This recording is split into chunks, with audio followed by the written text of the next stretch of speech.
A bit over 3 years ago, I started work on this pond. I thought I should do an update showing how it was built and how it looks now and what it's been like to have in my yard. It was a lot of hard work at the time, but I think it was well worth it. There are individual videos of all the different elements of this DIY build. I'll link a playlist in the description that will go into more details if that's something you're interested in. The main pond area is about 8 meters by 8 meters. The maximum depth is 1.2 meters. It has a DIY intake bay and it has 2 DIY bog filters and a long 17-meter stream. It's circulated by 4 low volt pumps and it has an air pump. I'll talk about the running costs later in the video. My hope is that this video and my channel will help others who want to create something similar without spending a fortune. So it started with a rough plan. I knew I wanted to have a natural looking pond filtered by bog filters. I decided on 2 as I felt it would make them easier to build, as I needed quite a lot of volume for the size of this pond. I also knew I wanted to have jets and an aerator to help with circulation, and I wanted an island rock as I loved the look of that from what I'd seen in other designs. The pond would also consist of 3 different depths or shelves. I also wanted to try having a pump that would suck from the bottom of the pond, as well as 3 in an intake bay. The intake bay is a giant skimmer, and it will pull in any surface debris and stuff. So once I had my plan, I marked out a shape in the front yard. A mate had a backhoe, and he dug it out in about 4 hours for a couple of $100.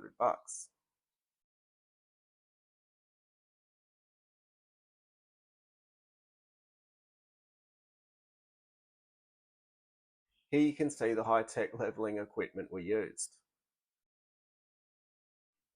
To line the pond, we went with EPDM rubber and geotextile underlayment. Then I also put the geotextile over the top of the EPDM, creating a liner sandwich. This was to protect the liner as much as I could. The liner was the most expensive part of the whole project. We used 1 continuous piece for the pond and the intake bay. The 2 bog filters were 2 separate liners. The shelves helped with stacking the rocks, but if I build it again, I'd have a bigger deep area, and I would have used my mate with the backhoe to help me lift in the rocks. It killed my back. As I layered each course of rock, I allowed the pond to fill to prevent the liner lifting. We have a low water table where I live. I also added in 2 bottom jets when rocking the pond to help push water around, and a few fish caves. The birds still get my fish. To create the bog filters, I decided to build a poor man's aquascape style wetland filter. For the clean out snorkel, I used a second-hand olive drum that cost $10.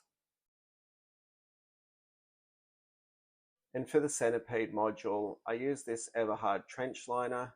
I think it cost about $20.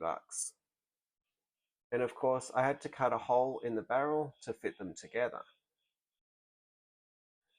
The bog is lined with geotextile, then EPDM, pond liner, and I also used some geotextile on the base of the dispersal pipe.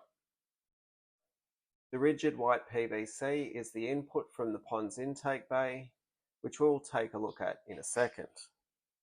The dispersal pipe was covered with large cobble, then smaller cobble, and finally a layer of river pebble.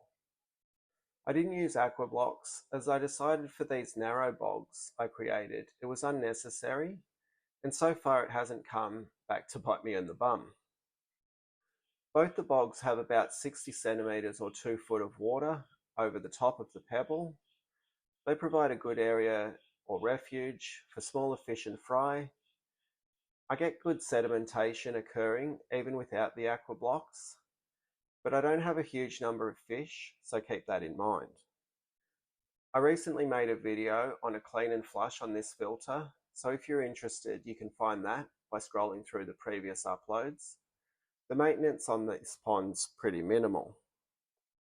So here's one of the bogs approximately 3 years ago when I was still working on the edges.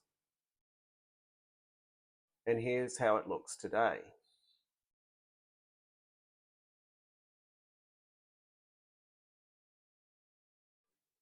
For the intake bay, I used 3 olive barrels to act as replacements for expensive pump vaults. I used some of that trench liner pipe to create a void instead of using aqua blocks. I set the barrels in the intake bay and backfilled with larger rock, then smaller rock, and then river pebble, same like the bog filters. The intake bay sweeps the pond of surface debris. It also helps protect the pumps and stops them from getting clogged. It also acts as a downflow bog, although there isn't as much rock and pebble over the top. Along with the intake bay, I also had 1 barrel right beside the intake bay, pulling water off the bottom of the pond. That went to one of the bog filters. From the intake bay, 1 plumbing line fed the jets, 1 fed the other bog filter, and 1 fed the stream. For the surface jets, I just teed off the 2-inch plumbing line. Here's the intake bay during construction, and here's how it looks today. The stream was the last thing I added. Again, I lined it with EPDM liner and geotextile, below and above, creating that liner sandwich. I scattered various rocks, creating a rough outline of the stream, and I like to keep the plumbing line inside the liner. The headwater of the stream is a high flow filter I built using a cut down olive barrel. I kept adding in rocks to create the edges, and as I did, I'd bring in new dirt to lift up the edges of the liner. I also added some expandable foam to create small areas of rapids and waterfalls. Here's how it looked during the construction, and here's how it looks now. For the pumps, I have 4 Jubeo DC low volt pumps. These are made for aquariums, but they move a ton of water for very little energy consumption. I have the transformers and the control panels in my shed, as these cannot be outdoors. I needed to extend the low volt cable about 20 meters from the shed to the pond. These pumps are all dialed down to between 40 and 60 watts per hour. So if I have each pump sitting at 60 watts per hour, that gives me 240 watts per hour on the 4 pumps. And I also have a 60 watt air compressor in the shed. Air is blowing into a common 13mm garden hose, and I have a large EPDM air diffuser on the end inside the pond. That's what's creating the bubbles. So all up, the pond consumes approximately 300 watts of energy per hour every hour. I keep everything running 24/7 all year round.